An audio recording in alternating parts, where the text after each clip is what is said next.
last year I attended po DIPAW at isa po yung isa sa tumatak sa akin yung need for education po or privacy education po for the vulnerable sector.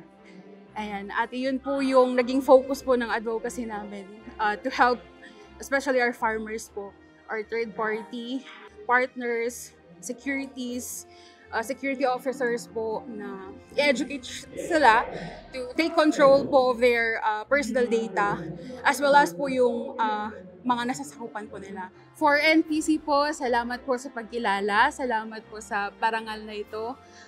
Sa aming collective efforts po, maraming salamat po. For DIPAW 2024, hindi po namin in-expect na dun sa advocacy ko, ito yung magiging topic or yung yung core ng PAW 2024 and thank you po.